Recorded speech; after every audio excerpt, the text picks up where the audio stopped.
s'est lancé. Oh, Sandrine, vraiment, c'est super que tu sois venue de Suisse pour nous voir. Et ça me fait vraiment très plaisir depuis le temps qu'on communique de si loin. Oui, Tu te rappelles comment on s'est connus? Oui, via l'intermédiaire de M. Jean Ziegler, hein, parce que tu as écrit un livre en France qui concerne les placements abusifs. Oui, je lui avais envoyé une souscription sans m'en rendre compte parce que j'avais mis son mail dans mes amis et j'étais vraiment étonnée qu'il me téléphone de Suisse pour me dire bravo, c'est formidable ce que vous faites et ça m'a beaucoup encouragée et il me lâche pas pour toujours continuer à m'encourager et ça me fait vraiment très plaisir. Voilà. Alors Sandrine, je voudrais profiter de ta présence pour que tu nous racontes un petit peu ce que tu fais en Suisse parce que ton histoire, un petit peu, que tu racontes un peu ton histoire et puis ton combat. Alors, ça a commencé en 2012 où les services sociaux en Suisse, surtout principalement à Genève, là je parle que de Genève, hein, m'ont pris en otage mes 4 enfants parce que j'en ai 2 handicapés, donc un autiste léger et un maladie orpheline. La police est venue comme ça, prendre 3 de mes enfants à l'école, armés en pleine classe. Le petit autiste à la maison sans qu'on soit au courant, sans que les enfants aient été entendus. On n'a pas eu de nouvelles d'eux pendant 2 semaines. Les enfants de nous non plus. Et lorsqu'on est allé aux services sociaux, on a été rencontrer 2 assistants sociaux avec leur papa. On nous a dit, surtout à moi, on m'a dit, madame, vous avez 2 enfants malades, c'est trop. Et j'ai demandé qu'est-ce qu'il y a, ils m'ont dit, il n'y a rien, mais on fouille. Et puis en général, on fouille jusqu'à 18 ans. Et ce jour-là, j'ai cru comprendre qu'il y avait quelque chose et j'ai répondu, je vais vous combattre. On est 6 ans après, aujourd'hui. Mes enfants, en ce qui les concerne, ont été séparés pendant 3 ans et demi, placés dans différentes institutions, aussi bien unités de psychiatrie contre leur gré, maltraités, contentionnés sur un matelas par terre pour le petit autiste, mis en chambre de sécurité alors que toutes les normes internationales de l'OMS l'interdisent.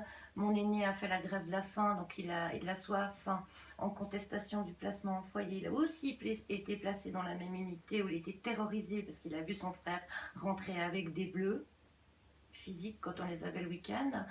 Donc là, ils l'ont placé aussi 1 année en unité de psychiatrie. Ils ne le laissaient manger qu'1 fois par jour. On a imploré et boire, donc 1 fois par jour, de pouvoir y aller le matin et le soir. Ils ont refusé. Donc de 13 à 14 ans, il n'a été nourri qu'1 fois par jour. Il refusait de prendre la douche, même là-bas dans l'unité de psychiatrie. Ils ont fait appel à la sécurité à plusieurs reprises qui l'a maltraité pour le tirer sous la douche ou essayer de le faire manger. Ensuite, j'ai réussi, en participant à une manifestation des anciens enfants placés sur la place de l'ONU à Genève par M. Ziegler et Mme Ursula Biondi, à rencontrer le chef des foyers de Genève de la Foge. Et je lui ai dit, mais rendez-moi des enfants, pourquoi les séparez-vous? Pourquoi les mettez-vous en unité de psychiatrie? Qu'est-ce que vous faites?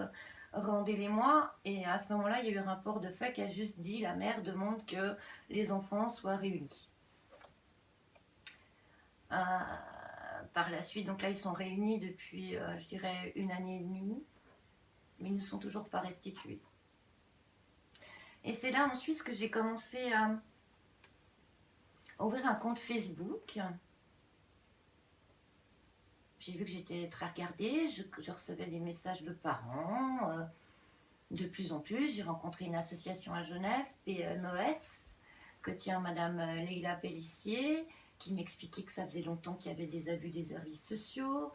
Monsieur Ziegler m'a parlé des anciens enfants placés en Suisse, ça je ne le savais pas aussi, que je les ai rencontrés. La Suisse place les enfants depuis 1940. On en est à la 5e génération d'enfants placés abusivement à des fins administratives. En Suisse, de 1940 à 1981, il y a eu 300 000 enfants placés. La Confédération s'est excusée pour ces placements abusifs. Elle s'est excusée en la personne de Madame Sommaruga, conseillère fédérale, le 11 avril 2012. Ouais, malheureusement, c'est toujours Mais trop tard. ça continue. Et ça continue en plus. Voilà, rien ne s'est arrêté. Ils parlent du passé, ça ils osent, parce que c'est le passé, comme si c'était pas eux le coupable. Mais ça continue. Voilà. Et le système de placement et les maltraitances institutionnelles, puisqu'il s'agit de ça, sont les mêmes qu'en France. Oui. Donc, on a le même combat, Voilà. toi et moi. En fait. Tout à fait. Là-dessus, moi, je peux annoncer, enfin, il y a un réalisateur qui a bout touchant en Suisse de faire un documentaire sur les services sociaux qui va sortir. Voilà, dans lequel on a interviewé de nombreuses personnalités, aussi bien politiques, juges, avocats que familles, afin de lever le secret sur ces placements abusifs administratifs qui détruisent les vies, qui laissent des stigmates à tout jamais aux enfants quand ils survivent. Puisqu'on sait que, par exemple, j'ai lu en France que 47% des enfants qui sortent de foyer à l'âge de 18 ans sont SDF. En Suisse, ils sont déscolarisés. Nous, à ce moment-là, ils sont pris en charge par l'État, les hospices généraux cantonaux, mais disons que ils ont tous, comme ils ont tous été déscolarisés ou sont devenus mauvais à l'école, ils n'ont plus aucune chance dans la vie de réussir. Souvent, les enfants placés sont obligés de rencontrer des experts nommés par les tribunaux, que je pourrais dire réseau, du réseau des services sociaux. Et ces experts leur collent des troubles psychiatriques qui leur collent à la peau toute la vie. Donc les enfants qui ont été placés ne sont plus justiciables parce que quelqu'un qui a un trouble psychiatrique, plus tard en tant qu'adulte, qui a un souci n'importe lequel avec le voisinage, n'est plus justifiable non plus ayant un trouble psychiatrique. Donc voilà, et il y a un fort taux de suicide, bien sûr, on le sait. On s'est aperçu qu'ils droguaient les enfants très jeunes, tout bébé presque. Mon fils aîné, lui, on lui a donné des psychotropes pour qu'il supporte le placement au foyer, et ce n'est pas le seul. Ah non, c'est énorme. C'est un marché. On pourrait dire que c'est un marché pour les laboratoires et tout ce qui tourne autour, quand on voit qu'on drogue des enfants qui n'auraient jamais été drogués par leurs parents si jeunes. Oui, alors je ne sais pas si en France, suite aux expertises, les parents sont drogués aussi, mais dans d'autres pays, oui. Alors j'ai le cas d'un monsieur, suite à l'enlèvement de son enfant, ils ont dit qu'il fallait traiter la maman qui avait eu une petite dépression postpartum, et depuis, elle est droguée. Elle est droguée, elle est un peu comme un zombie. Et au lieu d'avoir une véritable aide, c'est-à-dire qu'on l'a enfoncée en lui prenant son enfant, et on l'a complètement, anéanti, quoi. Alors en Suisse, je peux par exemple me baser sur mon cas. Le tribunal a nommé une experte à Genève, une experte psychiatre qui s'appelle Madame Walter. Et elle a établi un rapport d'expertise au pire moment, c'est-à-dire on venait de nous prendre les enfants depuis 1 mois. Donc on est dans une souffrance extrême, on est un peu perdu, on se trouve devant cette experte, voilà, et puis elle m'a collé un trouble paranoïaque, je le dis parce que j'annonçais le décès de ma mère, elle n'y croyait pas, elle est morte 1 mois après, et surtout paranoïaque parce que je dénonçais le système et les services sociaux et elle-même. Donc là-dessus, elle a ordonné qu'on prenne des médicaments. Je suis une très très grande allergique. Donc pour moi, les médicaments sont tous à potentiel morbide. J'ai fait des arrêts du cœur, j'ai fait des choses très graves. Et j'ai refusé de prendre des psychotropes et des antidépresseurs. Le papa de mes enfants aussi, parce que nous étions mariés. Le papa de mes enfants aussi. Et alors, ça a été une raison supplémentaire pour elle de dire les parents n'acceptent pas d'être médiqués, on ne peut pas rendre ses enfants. Et oui, on a l'impression d'une grosse manipulation. Par exemple, on voit des parents, on les convoque sans arrêt, donc ils ne peuvent plus travailler. Oui, ils perdent leur travail. On leur reproche de ne pas travailler, et que s'ils se remettent à travailler, vous n'allez plus avoir le temps de vous occuper de vos enfants. Voilà. Et tout est comme ça. Tout est comme ça. Si ce n'est encore les services sociaux qui appellent l'employeur. Ah oui, oui. Ça arrive aussi, Et le parent perd l'emploi. Oui. Et il y a effectivement tous les rendez-vous qui sont systématiquement donnés pendant les horaires de travail. Les parents perdent leur emploi, et en plus chez nous, ils sont ruinés par les frais d'avocat, etc. Et alors, on voit aussi des choses, des sortes de collusions entre PMI, crèches et services sociaux. École, nous, on a, institutrice. voilà, avec l'école, j'ai un cas d'une famille musulmane, là, c'est un véritable cauchemar qui leur arrive et je note tout parce que là, depuis le début, je note ce qui arrive, l'engrenage Mhm. et une famille adorable, vraiment des enfants bien éduqués, on sent une famille bien harmonieuse. Et là, ils sont en train le gamin commence à faire des cauchemars à cause de ce qui est en train de se passer, enfin l'aîné, puisqu'ils ont commencé à jeter leur dévolu sur lui. Ça fait une pression psychologique Oui, sur oui, toute la famille. et enfin, là je ne peux pas raconter leur histoire bien sûr, mais il se passe des choses que les gens ne peuvent même pas imaginer. D'ailleurs, chez nous, j'ai noté, toutes les personnes qui ont vécu ce cauchemar disent si ça ne nous était pas arrivé, jamais on n'aurait cru cela possible. Non, les gens n'y croient pas parce qu'on pense toujours que les services sociaux font juste. Alors quand on dit on nous a pris les enfants, qu'est-ce qui se passe aussi pour les parents? Premièrement, c'est un isolement social parce que les gens se disent c'est une mauvaise mère, c'est un mauvais père.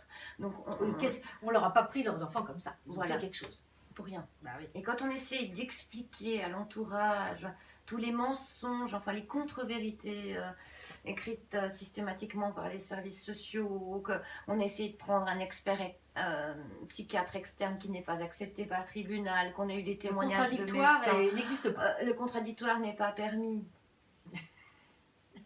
Il n'y a que leurs paroles. Ils sont juges et partis. Juge et parti, absolument. Absolument. Ils décident du placement des enfants et c'est eux qui les placent et qui les gardent pour les jeter une fois qu'ils ne rapportent plus rien, qu'ils ne font plus fonctionner la boutique à 18 ans. Oui. Hein, on peut dire ça. Et puis, ils ont perdu tous leurs repères, les enfants placés en foyer, parce qu'ils changent de foyer, ils changent d'éducateur. Les éducateurs, en tout cas en Suisse, ils travaillent 2-3 jours, en plus c'est un autre, après encore un autre, et puis ils démissionnent, et puis etc. Les assistants sociaux, ils vont à la retraite, on ne sait pas qui les remplace, ils sont malades, ils sont déprimés, enfin, il existe sur Internet d'ailleurs, en ce qui concerne le service social de Genève, le livre noir du SPMI, où même sur Internet, ils parlent de leur dysfonctionnement. Ah oui, ça, Donc c'est c'est quand même assez impressionnant. Voilà, mais chez nous, il se passe exactement La les même mêmes chose. pratiques. Et c'est pareil avec les familles d'accueil. On sait qu'il y a d'excellentes familles d'accueil qui elles-mêmes d'ailleurs ont des problèmes parce que quand on leur confie un enfant, que ce soit à la naissance ou même qu'il y a 2 ans ou 3 ans, et qu'ils s'attachent à une bonne famille, des enfants issus de familles vraiment dangereuses pour le coup, eh bien, on leur laisse pas les enfants. Il faut pas s'attacher aux enfants, il faut pas les aimer, il faut garder du recul. Et on va les changer 5 fois de famille d'accueil. Et on a de nombreux de cas comme ça. Et puis après 5 fois de foyer. Et après, on va dire que c'est les parents qui sont pas stables, alors qu'en fait, les services sociaux, il n'y a rien de plus instable, à part quelques cas chanceux. On se demande comment ça arrive, mais c'est vrai qu'on est face à un fonctionnement absolument aberrant. Et très souvent, les enfants maltraités, parce qu'il en existe, hein, ça arrive. Oui. Il y a des dénonciations aux services sociaux, mais là, ça ne les intéresse pas. Non, ils ne sont pas intéressants, ces enfants. Par contre, quand ils meurent, ils sont très intéressants parce que c'est la publicité pour dire on n'a pas assez d'argent. Mais qui paye les placements en France? Est-ce que est-ce que les placements d'enfants sont à charge des parents ou... Alors, il n'y a pas si longtemps encore, on va dire que c'était totalement à la charge de l'État, mais de plus en plus, il faut payer les parents. Chez nous, c'est les parents. Quand ils ont l'argent, une fois qu'ils sont ruinés, l'État... Alors, en tout cas, ils demandent de plus en plus d'argent aux parents. Après, si par exemple il y a 6 enfants qui récupèrent les allocations familiales, c'est plus difficile pour eux de demander puisque c'est eux qui récupèrent les allocations familiales. Oui, chez nous aussi. Ils ont les allocations familiales. Et par exemple, dans mon affaire, pire parce que mon mari gagnait relativement bien sa vie, maintenant on est totalement ruiné, hein, mais gagnait relativement bien sa vie, ils ont nommé un curateur privé qui est un avocat privé pour représenter la parole des enfants devant la justice, mais cet avocat privé n'est allé parler à mes enfants que 4 ans après le placement. Donc c'est un avocat privé qui s'occupe d'enfants placés et qui est rémunéré comme un avocat. Et qui est payé par qui? Par les parents. Ah oui. Et maintenant l'État. Donc l'État paye un avocat privé pour représenter la parole des enfants. Mais c'est un avocat réseau. Et c'est un externe, un avocat. Donc du coup, de toute façon, il ne va pas vraiment les représenter, quoi. Il n'est pas motivé pour ça. Non. Parce qu'il est payé. Là, son finalement, dernier pour- document, c'était statu quo avec éventuel élargissement du droit de visite et puis nouvelle expertise psychiatrique. Mais pourquoi statu quo, etc. C'est parce qu'il veut continuer à recevoir son argent Ouais, tous les mois. je sais. Dans mon affaire, j'ai réussi à faire venir au tribunal le directeur du service social de Genève, Monsieur Zink, qui lui semblait favorable au retour des enfants, mais ça n'a pas suffi. J'ai aussi accepté une médiation avec mon canton et les services sociaux. C'était une première en Suisse qui n'a pas non plus rendu mes enfants, mais qui était à notre charge pour 5 800 francs et services sociaux 5 800. La parole des enfants est anéantie. Mais la Totalement. parole des enfants n'existe pas. Il y a des lois pourtant chez nous. Ouais. Le droit des enfants est bafoué. Alors, totalement. lorsque c'est des cas de brigade de mineurs, on parle d'autre chose, là, au pénal, là, la parole des enfants est entendue. Les placements administratifs abusifs en Suisse sont traités par les tribunaux civils. Comme chez nous. Donc c'est civil, les parents n'ont aucune plainte. Et là, les enfants ne sont pas entendus. Mais quand je dis pas entendus, ils ne sont pas entendus avant d'être pris, ils ne sont pas entendus après être pris. Ils ne sont pas écoutés ou entendus. Par exemple, mes enfants ont écrit de mon beau courrier à Jean Tigler, d'ailleurs, Jean de Sermaton, au juge. Et les courriers envoyés au juge et à l'expert psychiatre, les services sociaux ont dit que les enfants ont été influencés. Ah oui, oui, oui, bah oui. On dénie même le fait à un enfant, mes enfants avaient 14 ans quand ils ont écrit, on peut dire que c'est des adolescents, d'avoir sa propre personnalité, pensée, liberté d'exister, en fait. Ah oui, c'est... Et que dire des maltraitances, bon, ben, dans les foyers, alors ça c'est comme chez vous, hein, il y a la malnutrition, il peut y avoir des abus même de type sexuel. Etc. Menaces de violence, enfin. Oui. Et aujourd'hui, alors, comment mènes-tu ton combat? Aujourd'hui, j'attends la sortie de ce documentaire. Et puis, dernièrement, j'ai parlé devant pas mal d'ONG, une maison d'association à Genève. Et demain, je fais un discours devant d'autres ONG ici à Paris, raison de ma présence. Bon, bah, c'est un bon entraînement là. Voilà, ce que je voulais dire, c'est qu'il n'y a pas que la France, il n'y a pas que la Suisse, il y a l'Italie, il y a la Belgique, excusez si j'oublie un pays, il y a le Portugal, il y a l'Espagne. Enfin, ces placements administratifs abusifs se passent dans toute l'Europe. Et je crois même en Israël, il me semble qu'il y a un documentaire. Aux États-Unis, au Canada, en Angleterre. Enfin, c'est énorme, c'est mondial. Donc je dirais qu'il y a quand même une volonté quelque part de déraciner ses enfants, d'étatiser. C'est-à-dire que l'État remplace la famille. Est-ce que tu as vu le livre de comment il s'appelle, Maurice Berger? Non. C'est un psychiatre qui a écrit plusieurs livres et il en a écrit un, Ces enfants qu'on sacrifie au nom de la protection de l'enfance. Et là, il parle d'enfants battus, violés par leurs parents, que les juges décident de laisser aux mains de leurs parents sous prétexte de ne pas rompre le lien entre les parents et les enfants. Alors, c'est une farce absolument extraordinaire, puisqu'en France, mis à part les quelques cas corrects, voilà. Même lorsqu'il y a preuve avérée, mettons, je vais dire le mot que je n'aime pas, mais il existe, pédophilie, on dit que c'est pas bon pour l'enfant de ne pas voir le parent pédophilisant, quoi. Et on l'oblige à y aller. Exactement. Et on détruit le parent protecteur au profit du parent violent, pédophile. Oui. Et même en Suisse, j'ai un cas qui sera dans le documentaire, là, fait par le réalisateur indépendant. Une mère a dénoncé donc, les propos de sa fille qui se serait fait pédophiliser. Paf, on prend la fille, on la met en foyer parce qu'on dit que la mère, on lui donne le trouble, qu'est-ce qu'on dit? Qu'elle n'aurait pas vu, quoi. C'est un trouble inventé par les services sociaux, il ne me revient pas maintenant. Ils inventent pas mal de troubles. Oui, c'est sûr. Alors, c'est sûr que il y a au sein des services sociaux des gens qui veulent faire bien leur travail. Il y en a qui dénoncent qu'on leur modifie leur rapport, qui dénoncent qu'ils ne peuvent pas faire leur travail correctement. J'ai vu des éducateurs sortir du système parce qu'ils étaient dégoûtés, des assistantes sociales même se suicider. Je sais qu'il y a des gens qui sont sûrement honnêtes et sincères et qui font ce qu'ils peuvent et qui font bien leur boulot. Je pense qu'il y a sans doute des endroits en France où les choses se passent correctement. Malheureusement, si nous sommes là aujourd'hui, c'est parce que nous sommes témoins de cas trop nombreux, bien trop nombreux. Bien trop nombreux. Aussi bien du côté des enfants non protégés. Moi, j'ai une maman qui m'a raconté que enfant, elle avait réclamé la protection des services sociaux qu'elle n'a jamais eue. Et pour se protéger d'un oncle qui était devenu le compagnon de sa maman, elle a dû aller sortir de cette maison et vivre en se prostituant pour ne pas subir les assauts de son oncle. Et c'est les services sociaux qui finalement avaient peur de l'oncle qui était violent. Et du coup, on l'a laissée comme ça. Et aujourd'hui, elle a eu plusieurs enfants qu'on lui a pris, qu'on lui a redonné, qu'on lui reprend. Enfin, c'est un calvaire. Voilà. En Suisse, j'ai cru constater que lorsque une personne a été placée, je dirais enfant, je dis, qu'elle devient adulte, les services sociaux étaient en courant. En général, ils ont tendance à reprendre les enfants de la personne placée. Ils les suivent. Ils les suivent. Oui, oui. Beaucoup, malheureusement, vivent cette chose-là. Et subissent... Et ensuite, pour les récupérer avant 18 ans, c'est très difficile parce que les services sociaux utilisent le fait, ils parlent de lien, ils disent, tiens, les parents n'ont plus le bon lien, n'ont plus le lien avec les enfants. Ils ont tout cassé. Alors on ne peut pas les rendre. Voilà. Ils ont tout... Oh, oui, non, mais c'est une manigance énorme. Et l'expert dans mon affaire, d'ailleurs, mettait que, en gros, nos enfants disaient, on aime nos parents, on veut rentrer, ils n'ont rien fait, écoutez-moi et tout.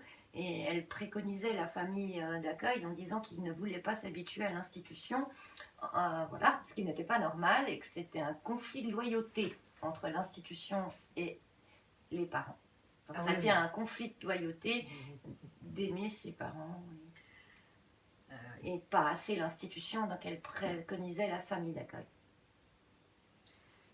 Et on sait qu'il y a des manigances auprès des enfants pour leur faire croire que les parents les abandonnent en leur donnant pas les courriers, en faisant en sorte qu'il y ait des visites qui n'aient pas lieu, ou alors dans les visites médiatisées, on empêche les enfants d'aller sur les genoux quand ils sont petits de leurs parents. On leur dit que voilà, faut pas aller les embrasser. Alors je dis bien que c'est pas avec tout le monde, mais malheureusement beaucoup le font. Et c'est assez dramatique. Pendant les visites médiatisées, moi j'en ai eu en foyer, c'est très difficile pour les parents comme pour les enfants parce qu'on est sur surveillance de ces gens. Donc on ne peut pas être naturel, ni l'enfant n'est naturel avec sa mère, ni la mère n'est naturelle, ni le père. C'est pire que les parloirs de la prison, puisqu'on est parloir, on n'a pas quelqu'un qui nous surveille. Alors en Suisse, ce qui est différent de chez vous, je ne sais pas, chez nous les grands-parents n'ont aucun droit légal sur les petits-enfants. Lorsque les enfants sont placés, les grands-parents n'ont plus le droit de les voir. Les oncles, les tantes, personne. Alors le droit ne dit pas ça, mais par contre dans l'application, c'est ce qui se passe.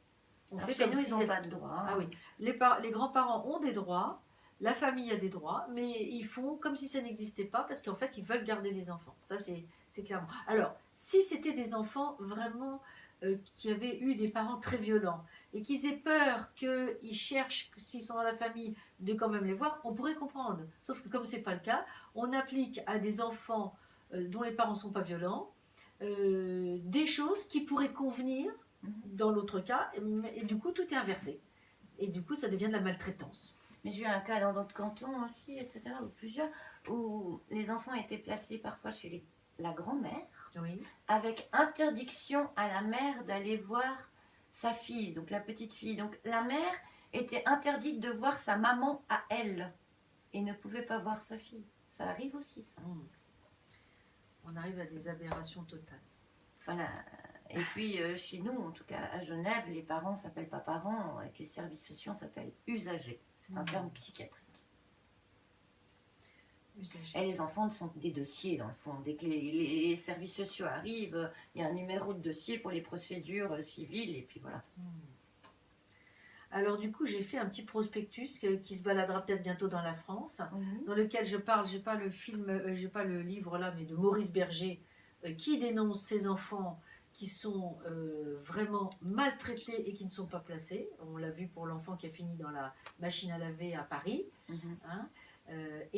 Donc avec aussi donc une explication sur les placements abusifs avec ce livre-là, pour les gens qui veulent vraiment...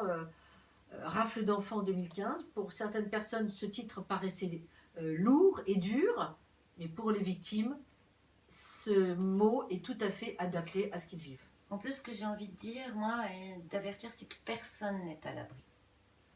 Oui. Attention aussi, bon, nous on était mariés, mais aux gens quand ils divorcent, parce que les services sociaux, en tout cas en Suisse, reçoivent automatiquement la liste des divorces. Les parents, ben, il y a conflit, ils entrent et C'est c'est des terminé. conflits parentaux. Voilà, alors j'aimerais dire aux parents suisses, si vous divorcez, essayez de vous entendre. Ah oui, sans ça, ils s'en serviront. Voilà déjà un exemple. Personne n'est à l'abri. Personne. On a des ingénieurs, des médecins. Quel que soit Tout le monde peut... la nationalité, le niveau social, le niveau d'études. Et même si on a de l'argent, eh ben, ça ne fait pas tout. Parce que des fois, les gens se disent si on avait eu de l'argent. Mais... Bon, après, évidemment, en tout cas dans notre pays, comme tous les parents sont ruinés, ça permet aussi aux services sociaux d'utiliser l'argument on ne peut pas rendre les enfants parce que les parents sont pauvres. Et c'est pour ça qu'il y a eu un rapport de la Cour pas de la Cour des comptes, de la Cour européenne, qui dit que c'est pas parce qu'un enfant pourrait être soi-disant mieux dans une autre situation, c'est-à-dire placé, soi-disant, qu'il faut l'enlever. Il faut vraiment des raisons graves. Il faut vraiment que l'enfant soit en réel danger. Il faudrait ce qui est dans la loi, c'est-à-dire une vraie preuve de clause péril et de maltraitance, qui n'est dans la majorité des cas pas le cas. Il n'y a jamais de preuve de ça. La loi dit clause péril ou maltraitance. Jean-Michel Huyette, je ne sais pas si tu as vu le guide judiciaire de la protection de l'enfant. Donc Jean-Michel Huyette, c'est un juge pour enfants. Lui, il est conscient de tout ça parce qu'il y a des juges qui dénoncent ces choses-là. Et dans ces 2 premiers chapitres, il montre que dans le domaine de la protection de l'enfant, c'est le domaine où l'application de la loi est le moins appliquée et où l'arbitraire règne. Oui, parce que les lois sont là, mais l'arbitraire règne. Les lois ne sont pas appliquées. Alors quand je vois que l'Europe demande à ce qu'on fasse des nouvelles lois, il faudrait déjà appliquer celles qui existent. Oui, alors vous êtes en Europe, la Suisse n'est pas en Europe. Hein. Oui, c'est vrai. C'est vraiment fait finalement. Mais finalement, ça revient au même puisque les pratiques Europe sont les pas, mêmes. On s'aperçoit que c'est pareil. Bah, écoute, je te remercie beaucoup, Sandrine. Je sais que demain, tu es attendue donc, pour... un discours, oui. Voilà. Rappelle-nous. ONG à Paris. Voilà. Est-ce que tout le monde peut venir? Non, c'est sur invitation. C'est sur invitation. Bon, eh ben, j'espère que... Et voilà, ben, comme ça... En tout cas, je tiens à remercier encore et j'espère que tu le diras avec moi, monsieur Jean Ziegler, qui est un homme politique très connu dans le monde et qui nous soutient toutes les deux dans ce discours d'aujourd'hui, qui m'a très gentiment téléphoné avant ce témoignage, en nous souhaitant à toutes les deux bonne chance. Oui, merci à monsieur Ziegler. C'est un grand homme. Merci à lui. Et mon souhait, c'est que, dénoncer pour que tous ces placements d'enfants en Europe s'arrêtent et que la famille revienne au centre dans tous nos pays. La famille soit le centre et non plus l'État. Et que l'omerta cesse. Merci Sandrine. Merci à toi.